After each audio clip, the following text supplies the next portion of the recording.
Dobrý den. Nacházíme se momentálně v překrásném zámeckém areálu v Sobotíně, kde od dnešního dne začíná prezentace novinek firmy Fox a jejich přidružených značek s jejich novinkama pro sezon 2020. Během týdne nám sem budou přijít zákazníci ze Slovenska, z Čech, my jim budeme prezentovat tyhle ty novinky. A co je velká výhoda tohoto areálu, kromě toho, že to je překrásný areál, tak mají tady i jezírko, které je plné ryb, alespoň nám to tvrdí, to uvidíme během toho týdne, jestli se něco podaří nám nebo našim zákazníkům chytnout. A tam bychom mohli odprezentovat přímo u vody a ve vodě naše nové věci, kterých je opravdu spousta a myslím si, že je na co se těšit.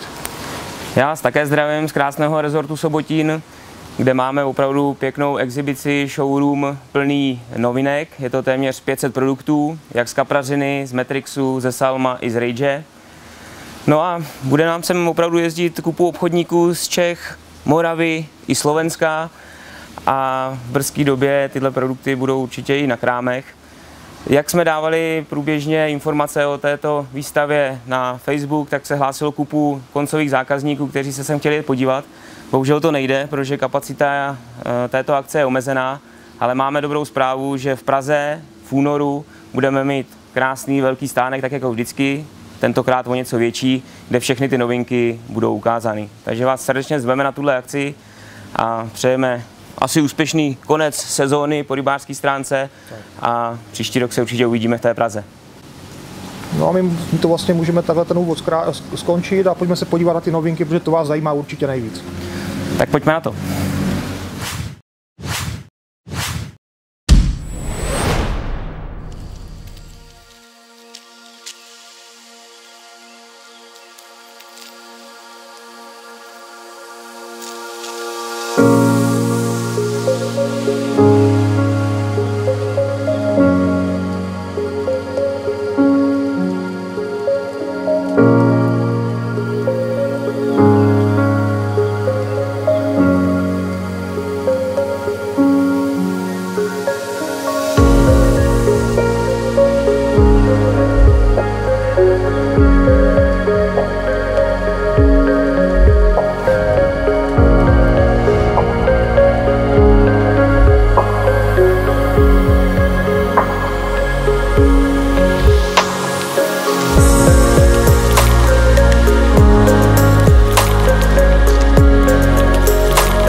Sobotín.